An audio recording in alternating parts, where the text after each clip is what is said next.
We begin tonight with a simple truth that is rarely understood, though it governs every moment of your life. You are always thinking from a state.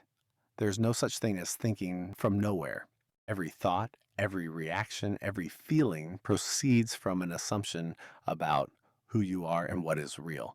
The tragedy of man is not that he desires, but that he desires without understanding that desire is already fulfilled in consciousness before it ever appears in form.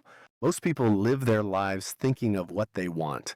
They speak of it, they hope for it, they wait for it, and they wonder when it will come. Yet all the while, they remain rooted in the state of not having. And the state of not having, faithfully expressed, can only reproduce itself. To think from desire fulfilled is not to imagine an event in the future. It is to accept a fact in the present. It is to inwardly consent to a new reality and to dwell there mentally until it feels natural, familiar, and ordinary. This is not a technique, it is a change of identity. The world you see around you is not a cause, it is an effect. It is the visible footprint of invisible assumptions. Therefore, when you allow circumstances to dictate your inner state, you reverse the order of creation. You give power to shadows and deny the substance. The training of the mind begins the moment you recognize that consciousness is the only reality. Not one reality among many, but the only reality. Everything else is expression. Everything else is reflection. Everything else is delayed response. Man believes that he must wait for proof before he can feel fulfilled, yet the law demands the opposite.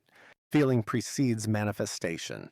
Assumption precedes fact, and faith is nothing more than loyalty to the unseen reality you have accepted as true. To train the mind to think from desire fulfilled is to deliberately withdraw attention from appearances and place it upon assumption. Attention is life. Where attention goes, energy flows. And where energy flows, reality forms.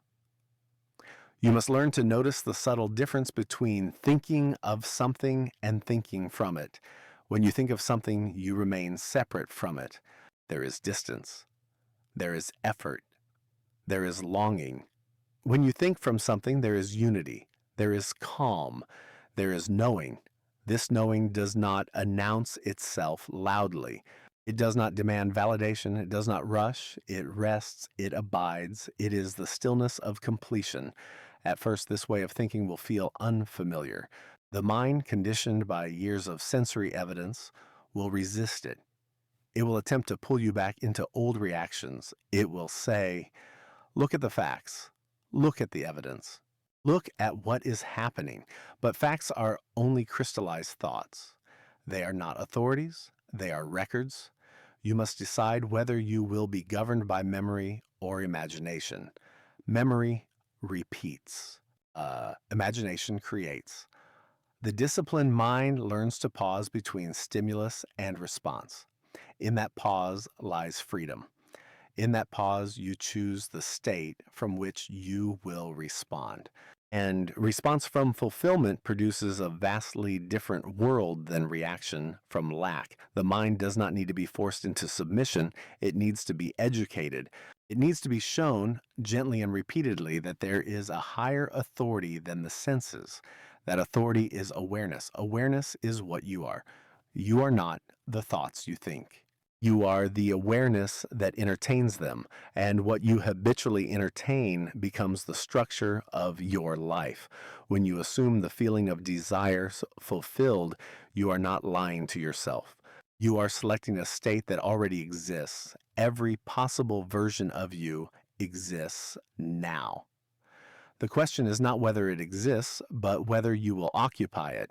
States are entered, not created. And once entered, they express themselves automatically. You do not have to make them happen. You only have to remain. Remaining is the work. Remaining faithful to the assumption, especially when the outer world contradicts it. This is where most fail, not because the law fails, but because loyalty wavers. The trained mind understands that contradiction is not opposition, it is confirmation that change is underway. The old state must exhaust itself before the new state becomes visible. You do not dig up a seed to see if it is growing. You trust the process, and trust is simply sustained assumption. As you train the mind, you will notice how often it seeks reassurance, how often it looks outward for permission to feel secure. This habit must be gently dissolved. Fulfillment does not come from confirmation. Confirmation comes from fulfillment. You are not becoming fulfilled because something happened. Something happens because you became fulfilled. This reversal is the cornerstone of mastery. Each day offers countless opportunities to practice this discipline. Every reaction reveals a state. Every emotional response reveals an assumption. Instead of condemning yourself for noticing lack, you simply use the moment as a cue to return. Return to what? To the feeling of being the one who already is. You do not need to imagine scenes constantly. You do not need elaborate rituals. You need a willingness to accept inwardly that what you desire is already yours in consciousness. Acceptance is the creative act. When acceptance feels complete, effort dissolves. When effort dissolves, resistance ends. And when resistance ends, the law moves unhindered. The early stages of training may feel repetitive. You may return to the fulfilled state dozens of times a day. This is not failure. This is conditioning. The mind learns through repetition, not argument.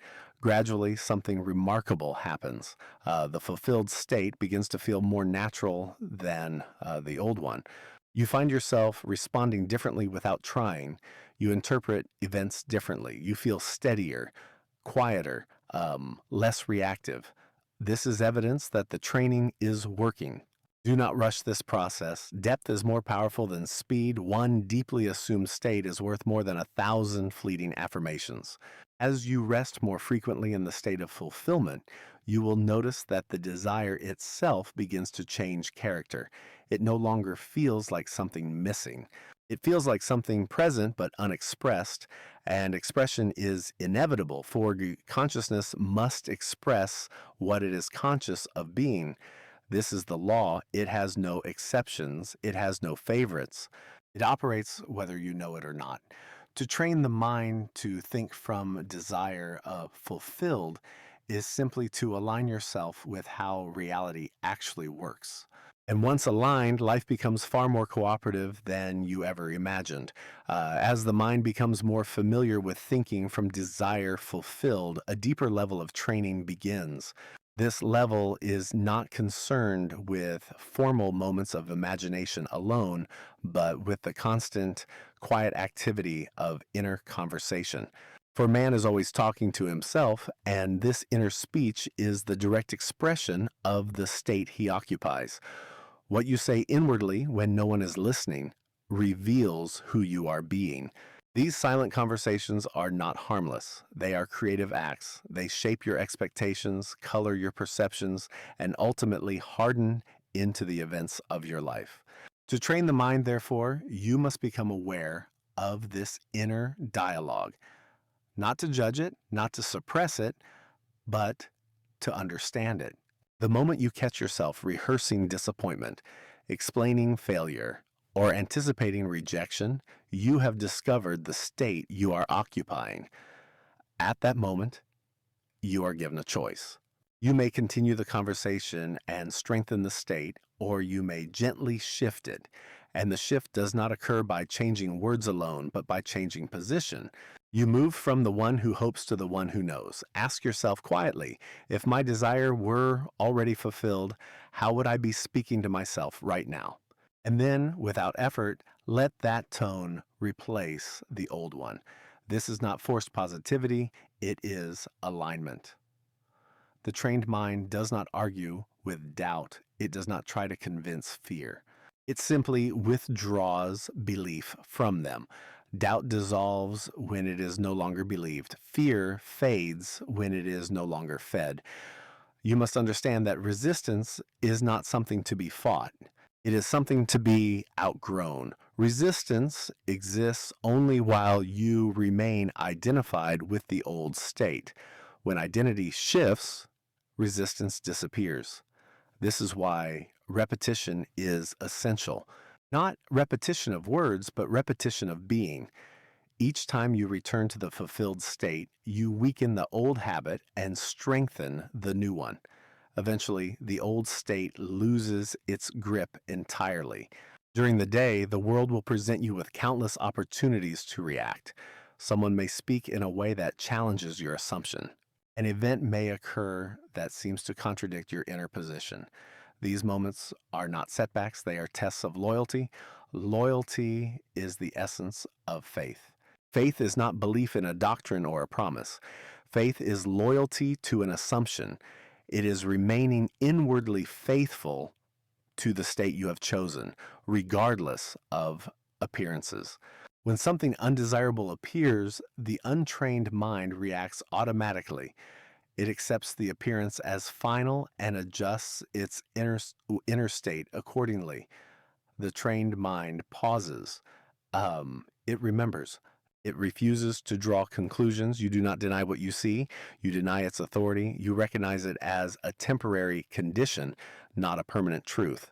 You remind yourself quietly that the outer world is only rearranging itself to reflect a deeper change. This understanding brings great peace. You no longer feel the need to control every detail. You no longer feel responsible for making things happen. You realize that your only work is to remain conscious of being. Remaining conscious does not mean holding tension. It means resting in acceptance. The fulfilled state is not tight or strained. It is relaxed. It feels like relief. Relief is the sign that you have shifted correctly. When the desire feels lighter, when the urgency dissolves, when you stop checking, the state has been entered. The trained mind learns to value this relief more than excitement. Excitement belongs to wanting. Relief belongs to having. Nighttime remains a sacred opportunity for this training. As the body relaxes and the mind becomes drowsy, the critical faculties soften. In this state, assumptions pass easily into acceptance. Therefore, before sleep, you revisit the feeling of fulfillment. You do not replay the day as it appeared. You replay it as you wish it had been. You do not imagine effort. You imagine completion. You allow the feeling of accomplishment to lull you into sleep. Sleep seals the assumption. What you feel as you drift into unconsciousness is carried into the deeper levels of mind. And from there, it expresses itself without your conscious involvement. But training does not end at night. It continues upon waking. The first moments of the day are just as important as the last moments of the night. How you begin the day sets the tone for what follows. Upon waking, before the mind engages with the world, you quietly return to the feeling of being fulfilled, not with effort, but with remembrance. You remind yourself who you are being today.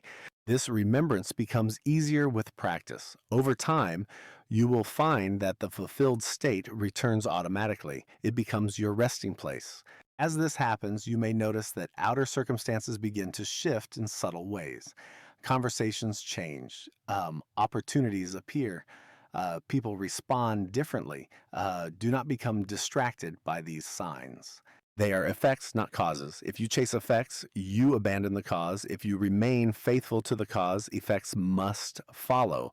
The trained mind also learns patience, not passive waiting, but calm expectancy. It understands that everything unfolds in its own appointed hour. It does not rush the law. Impatience is a sign that you have slipped back into wanting. When impatience appears, use it as a signal to return inwardly. Return to the feeling of completion. You do not need to monitor progress. Monitoring implies doubt. Trust implies rest. And rest is the true Sabbath. When the mind rests from questioning, from forcing, from striving, the law works unhindered. The unseen moves freely.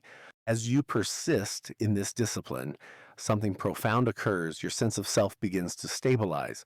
You no longer feel tossed about by circumstances. You feel centered, anchored. This anchoring is not emotional numbness, it is inner authority. You know who you are regardless of what appears. From this position, manifestation becomes effortless.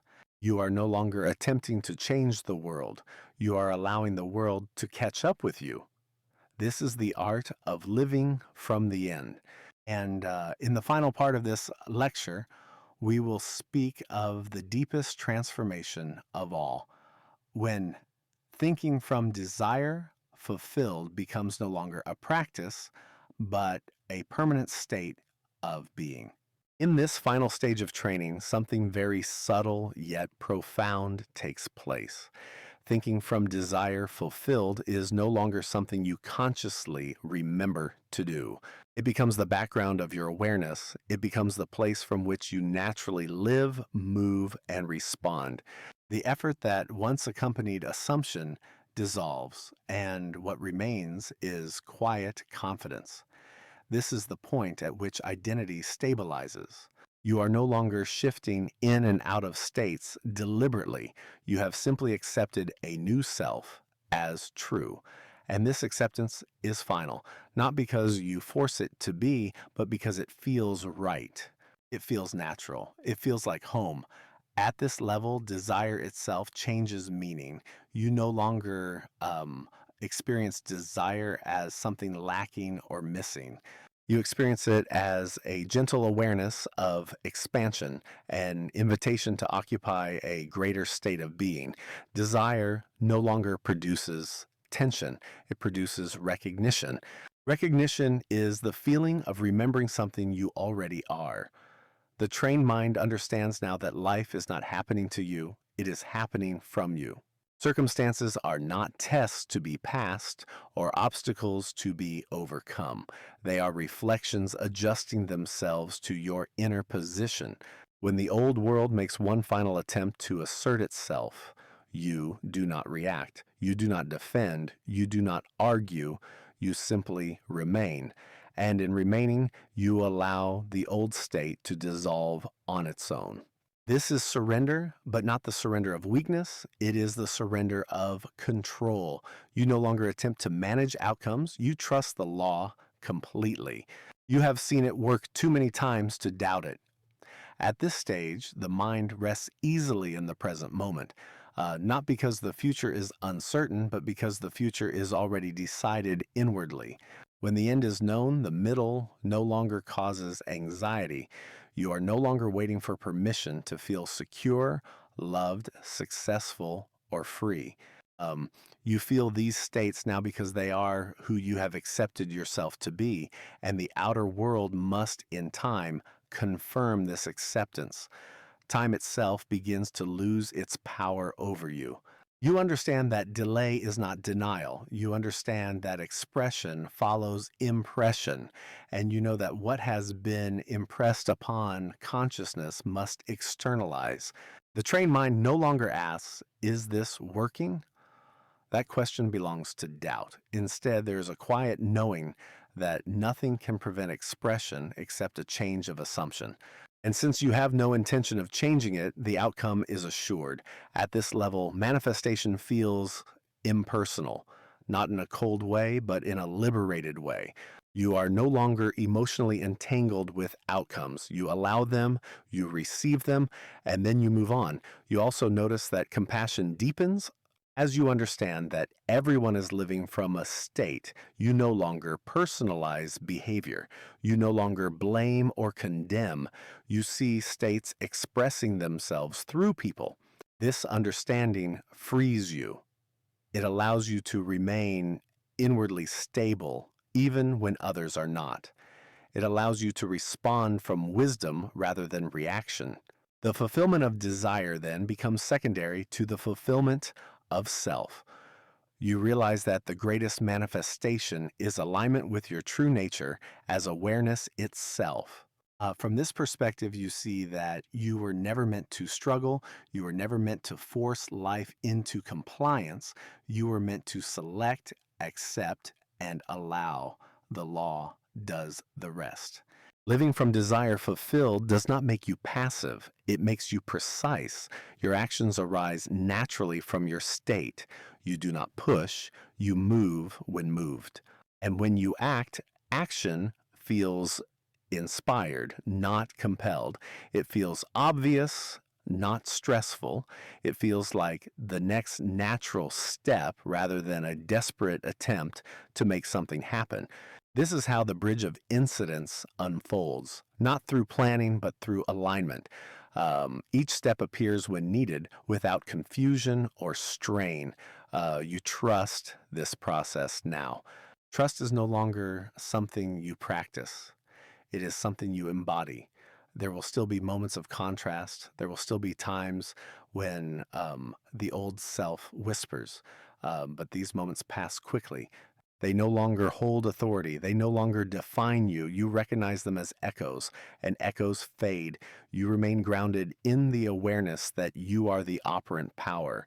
That consciousness is the source. That imagination is the creative act. And so you live from the end, not as a technique, but as a way of being. This is the true Sabbath. Not a day of rest, but a state of rest. The rest that comes when you cease trying to become and accept that you already are. From this rest, life unfolds beautifully, effortlessly, inevitably. And as the world reshapes itself to mirror your inner acceptance, you understand at last that manifestation was never about getting something. It was always about remembering who you are. Remain in that remembrance.